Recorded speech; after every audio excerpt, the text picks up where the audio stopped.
You are looking at Julian's pronunciation guide, where we look at how to pronounce better some of the most mispronounced words in the world, like this other curious word. But how do you say what you're looking for today?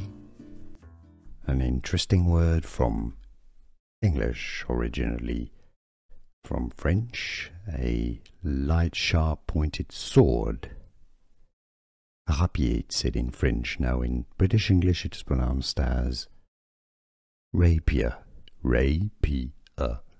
Stress on the first syllable. In American English, in the US, it's rather pronounced as rapier.